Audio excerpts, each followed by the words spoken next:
ان کو کوفہ کے تقریباً 10-12 ہزار لوگوں کے خطوط ملے، جس میں لوگوں نے کہا کہ جی آپ کوفہ آئیں، ہم آپ کے ہاتھ پر بیعت کرنے کے لیے تیار ہیں۔ اب سیدنا حسین عنہ کے سامنے اتنے ہزاروں لوگوں کے خط تھے جس میں کہ مجھے ان لوگوں سے بیعت لے لینی چاہیے۔ اس کے لیے انہوں نے مسلم بن عقیل رضی اللہ عنہ کو بھیجا کہ آپ کوفہ جائیں اور جا کے وہاں کے حالات معلوم کریں۔ چنانچہ مسلم بن عقیل جب کوفہ آئے تو کوفہ والوں نے ان کا بڑا استقبال کیا۔ انہوں نے جوش و خروش دیکھا، کوفہ والوں کے حالات کو دیکھا، تو انہوں نے سیدنا حسین عنہ کو خط لکھا کہ جی آپ تشریف لائیے، لوگ آپ کے ہاتھ پر بیعت کرنے کے لیے تڑپ رہے ہیں اور اس وقت بہت ضروری ہے آپ کا آنا۔ جب حاکم وقت کو پتہ چلا کہ کوفہ کے لوگ تو سیدنا حسین عنہ سے بیعت کرنا چاہتے ہیں، تو اس نے کوفہ کے حاکم کو بدل دیا، ابن زیاد کو کوفہ کا گورنر بنا دیا۔ اب یہ ابن زیاد بڑا سخت طبیعت کا آدمی تھا، اس نے آ کر تقریریں کی اور لوگوں کو ڈرایا دھمکایا کہ تم اگر حاکم وقت کی بات نہیں مانو گے، تمہارے ساتھ سختی کریں گے، یہ کریں گے، یہ کریں گے، اور لوگ سہم گئے۔ چنانچہ لوگوں نے اپنی رائے بدل لی۔ اب جب لوگوں کی رائے بدلتی نظر آئی تو جو نمائندے بھیجے تھے مسلم بن عقیل رضی اللہ عنہ، انہوں نے چاہا کہ میں خط لکھ کر سیدنا حسین رضی اللہ عنہ کو حالات کا اطلاع دے دیتا ہوں، مگر انہوں نے جس گھر میں پناہ لی وہاں ان کو شہید کر دیا گیا، اور وہ دوسرا خط نہیں لکھ سکے بتانے کے لیے کہ اب حالات وہ نہیں رہے جو پہلے تھے۔ ادھر سیدنا حسین رضی اللہ عنہ نے ارادہ کر لیا کہ میں کوفہ چلتا ہوں۔ بعض صحابہ نے ان کو منع بھی کیا کہ آپ اگر جانا چاہ رہے ہیں تو اپنے ساتھ لشکر لے کر جائیں۔ انہوں نے کہا نہیں، اللہ میری معافذ کافی ہے، اور اگر اللہ کو منظور ہے میرا شہید ہو جانا تو میں شہید ہونے کے لیے تیار ہوں۔ موت سے تو وہ لوگ ڈرتے نہیں تھے، ان کے دل میں اللہ تعالیٰ کی محبت ایسی تھی کہ وہ ترستے تھے کہ ہمیں شہادت کا رتبہ نصیب ہو جائے۔ چنانچہ وہ اپنے کنبے کو لے کر، خاندان کی عورتوں مردوں کو لے کر وہاں سے نکلے۔ جب کوفہ کے قریب پہنچے تو ابن زیاد نے ایک شخص تھا، اس کا نام تھا شمر، وہ بہت ہی شقی القلب بندہ تھا، اس کو بھیجا اور اس کو کہا کہ جا کے تم ان سے بیعت لو اور اس قصے کو ختم کرو تاکہ یہ معاملہ ختم ہو جائے۔ جب باقی سارے لوگ مجھ سے بیعت کر چکے ہیں تو پھر صرف یہ 100 بندے ہیں گھر کے، تو اس گھرانے کو بھی بیعت پہ آمادہ کر لیا جائے۔ چنانچہ وہ ہزاروں کا لشکر لے کر آیا اور ایک گھرانے کے تقریباً 100 کے قریب بندے ایک جگہ پر خیمہ لگائے ہوئے تھے، خیمے کا گھیرا کر لیا، اور اس کے بعد انہوں نے ان کے کھانا پینا سامان جو پانی تھا وہ بھی بند کر دیا۔ یہ محاصرہ کئی دن جاری رہا۔ سیدنا حسین جناب نے 3 شرطیں پیش کی۔ فرمایا ایک شرط تو یہ ہے کہ مجھے یزید کو خود ملنے دیا جائے۔ اس نے کہا ملنے دیا جائے گا، پہلے بیعت کریں بعد میں ملاقات ہوگی۔ انہوں نے فرمایا بیعت کا ہی تو مسئلہ ہے، اگر بیعت کر لی تو پیچھے تو پھر جھگڑا ہی کوئی نہ رہا۔ اس نے کہا نہیں یہ شرط نہیں میں مانتا۔ ان کا اچھا دوسری شرط یہ ہے کہ مجھے شام جانے دیا جائے، سرحد پار جانے دیا جائے۔ اس نے کہا نہیں ہم وہاں بھی نہیں جانے دیتے۔ تیسری شرط رکھی کہ اچھا مجھے مدینہ واپس جانے دیا جائے۔ اس نے کہا نہیں میں مدینہ بھی واپس نہیں جانے دیتا۔ تینوں شرطیں نہیں مانی۔ ایک کہ آپ اس کے لیے اس کی بیعت کریں میرے ہاتھ پر، اور پھر آپ ان کے ساتھ جا کر ملیں۔ سیدنا حسین رضی اللہ عنہ تو عزم و استقامت کے پہاڑ تھے، ان کا یہ نہیں ہو سکتا کہ کسی کے پریشر میں آ کے، کسی کے دباؤ میں آ کے میں حق سے ہٹ جاؤں۔ مجھے جتنا مرضی تم پریشرائز کرو گے، میں میں اللہ کے دین کے لیے ڈٹا رہوں گا۔ اگر اس میں میری جان جاتی ہے، میرا پورا کنبہ قربان ہو جاتا ہے تو میں اس کے لیے تیار ہوں۔ حالات کے قدموں میں قلندر نہیں گرتا، حالات کے قدموں میں قلندر نہیں گرتا، ٹوٹے جو ستارہ تو زمین پر نہیں گرتا، گرتے ہیں سمندر میں بڑے شوق سے دریا، لیکن کسی دریا میں سمندر نہیں گرتا۔ یہ نہیں ہو سکتا کہ میں بیعت کر لوں پریشر میں آ کے اور اپنے بات سے موقف سے پیچھے ہٹ جاؤں، میں ہرگز نہیں ہٹوں گا۔ چنانچہ اس پر وہ جو مخالفین تھے انہوں نے تلواریں لے لی اور آپس میں ایک دوسرے کے ساتھ مقابلہ شروع ہو گیا۔ اب یہ مقابلہ چند گھنٹوں کی بات تھی، چند گھنٹوں کے اندر سیدنا حسین لانو کے جتنے بھی ساتھی تھے سب کے سب شہید ہو گئے۔ مخالفین کے لشکر میں ایک صاحب تھے، ان کا نام تھا حر۔ ان کے بارے میں کتابوں میں لکھا ہے کہ وہ آ کر سیدنا حسین لانو کے ساتھ مل گئے اور انہوں نے بھی سیدنا حسین لانو کے ساتھ مل کر شہادت کا جام نوش کیا۔ پھر ایک وقت آیا کہ جب سارے مرد شہید ہو گئے، عورتیں خیمے میں تھیں اور خیموں میں ایک حضرت حسین لانو کے بیٹے تھے زین العابدین رحمۃ اللہ علیہ، بڑے عالم تھے مگر ان کو بخار تھا، بیمار تھا، تو وہ بھی خیمے کے اندر ہی تھے۔ باقی سارے مرد شہید ہو گئے۔ ایک وقت آیا کہ سیدنا حسین لانو اکیلے رہ گئے، تو سیدنا حسین لانو نے خود مقابلہ کیا۔ اب آپ اندازہ لگائیے کہ چاروں طرف سے مخالفین نے گھیرا کیا ہوا ہے اور ہزاروں کی تعداد میں ہیں، اور یہ اکیلے ہیں اور ان کے ساتھ نمرد آزما ہیں، اور ان کو موت سے کوئی ڈر نہیں ہے، بلکہ یہ اللہ کے دین کے لیے اپنی جان کا نذرانہ اپنے اللہ کو پیش کر رہے ہیں۔ اتنے میں عصر کی نماز کا وقت آ گیا تو سیدنا حسین لانو نے عصر کی نماز قضا نہیں کی بلکہ عصر کی نماز پڑھنی شروع کر دی۔ وہ جانتے تھے کہ نماز کتنی اہم ہے کہ عین حالت جنگ میں بھی اس کو قضا نہیں کر سکتے، اس کو پڑھنا ضروری ہے۔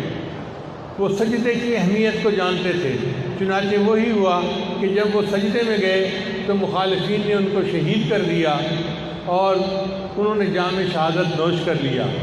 تقریباً 72 لوگ تھے جنہوں نے اپنی جانوں کا نذرانہ پیش کیا، اور یہ قربانی بہت بڑی قربانی تھی۔ ابراہیم خلیل اللہ نے تو ایک بیٹے کی قربانی پیش کی تھی، اور نبی علیہ السلام کے نواسے نے پورے کنبے کی قربانی پیش کی۔ قربانی وہ بھی تھی، قربانی یہ بھی تھی۔ وہ قربانی بھی توحید کی یاد دلاتی ہے اور سیدنا حسین لانو کی قربانی بھی توحید کی یاد دلاتی ہے۔ چنانچہ سیدنا حسین لانو کی یہ قربانی تاریخ کا ایک حصہ بن گئی۔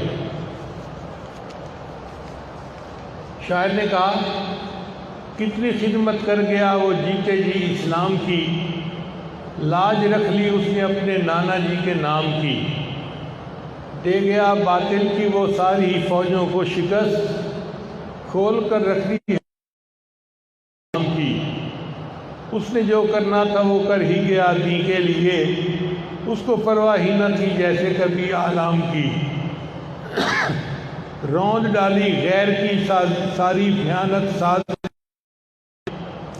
روشنی پھیلا گیا وہ آخری پیغام کی، کربلا میں وہ کھڑا تھا استقامت کا پہاڑ، دھمکیاں ملتی رہیں گرچہ برے انجام کی۔ بہت کوشش کی گئی کہ وہ دباؤ میں آ جائیں، مگر سیدنا حسین رضی اللہ تعالیٰ عنہ تو استقامت کے پہاڑ تھے۔ انہوں نے ثابت کر دیا کہ ہرگز نہیں، جب مومن دین کے لیے قدم اٹھا لیتا ہے تو پھر اپنی جان کا نذرانہ بھی اپنے اللہ کو پیش کر دیتا ہے۔ ہری ہے شاخ تمنا ابھی جلی تو نہیں،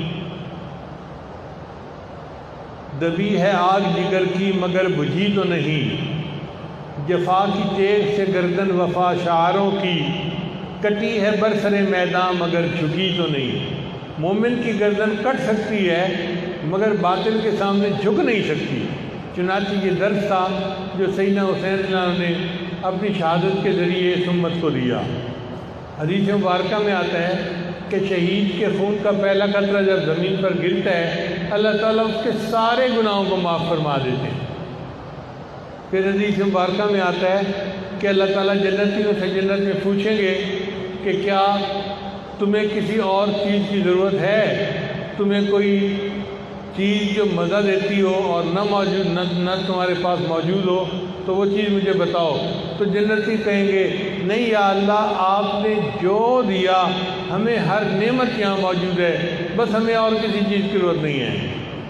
مگر شہید اس میں کھڑا ہوگا اور شہید کہے گا کہ یا اللہ، نعمتیں تو ساری یہاں موجود ہیں، لیکن ایک نعمت وہ تھی کہ دنیا میں جب میں نے آپ کے نام پہ اپنی جان قربان کی تھی، جو لطف اور مزہ مجھے اس میں آیا تھا وہ مجھے جنت میں بھی نہیں آ رہا، تو میرا دل یہ چاہتا ہے اوہ یا ثم اقتل، مجھے آپ پھر زندہ کر دے، پھر میں شہید کیا جاؤں، پھر زندہ کر دے، پھر میں شہید کیا جاؤں۔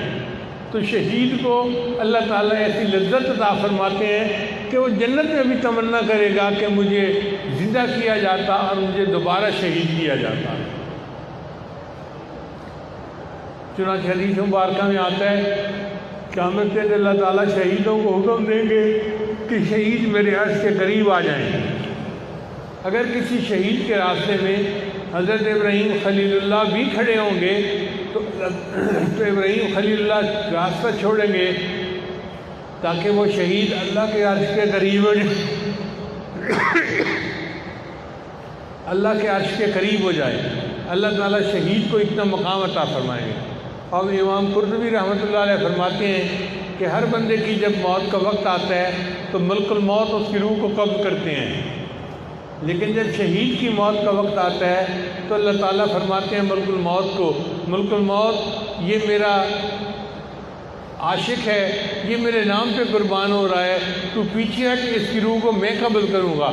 چنانچہ شہید کی روح کو اللہ رب العزت خود قبض فرماتے ہیں۔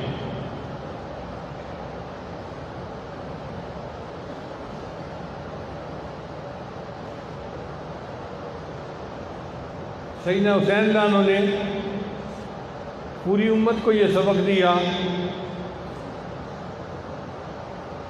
جس کو ایک شاعر نے اشعار میں یوں کہا ہے، تم یوں ہی سمجھنا کہ فنا میرے لیے ہے، تم یوں ہی سمجھنا کہ فنا میرے لیے ہے، پر غیب میں سامان بقا میرے لیے ہے۔ اللہ کے رستے کی جو موت آئے مسیحا، اکثیر یہی ایک دوا میرے لیے ہے۔ کیا غم ہے جو ہو ساری خدائی بھی مخالف، کافی ہے اگر ایک خدا میرے لیے ہے۔ توحید تو یہ ہے کہ خدا حشر میں کہہ دے، یہ بندہ دو عالم سے خفا میرے لیے ہے۔ ایک اللہ کے لیے اپنی جان کو قربان کر دینا اور دین کو اپنی جگہ کے اوپر سلامت رکھنا، یہ بہت بڑی کامیابی تھی۔ آج لوگ تقاریر میں رافضی حضرات بہت عجیب و غریب قسم کی حکایتیں سناتے ہیں۔ ان حکایتوں کا راوی کون ہے پوچھا کریں ذرا، آپ بتائیں کہ جتنے سیدنا حسین اللہ عنہ کے حامی تھے وہ تو سارے شہید ہو گئے، خود سیدنا حسین اللہ عنہ بھی شہید ہو گئے، تو مرد تو کوئی تھا نہیں جو ان باتوں کی روایت واقعات کی بعد میں کرتا۔ باقی رہ گئی عورتیں، تو عورتیں خیموں میں تھیں۔ اب خیمے میں عورتیں ہوں اور باہر کشتی ہو رہی ہو دو بندوں کی، تو عورتوں کو پتہ بھی نہیں چلتا باہر کیا ہو رہا ہے۔ وہاں تو گھیرے کے اندر جنگ ہو رہی تھی، تو کسی کو کیا پتہ کہ باہر کیا ہو رہا ہے۔ اور اگر کوئی مرد تھا تو زین العابدین تھے جو بیمار تھے اور خیمے کے اندر تھے، تو وہ بھی ان باتوں کی روایت نہیں کر سکتے۔ اس سے پتہ چلتا ہے کہ جتنی روایات کربلا کے بارے میں ہیں وہ ساری کی ساری یزیدی فوجیوں کی ہوئی ہیں اور انہی کی روایتیں بیان کی ہوئی ہیں، اس کے اندر کوئی حقیقت نہیں ہے۔ ان روایات کے پیچھے مت جائیں، بس یہ ذہن میں رکھیں کہ اللہ کے محبوب صلی اللہ علیہ وسلم نے اپنے نواسے کو دین کی قربانی کے لیے ایسی تربیت دی تھی کہ ان کے نواسے نے دین کی خاطر پورا کنبہ قربان کر کے دکھا دیا۔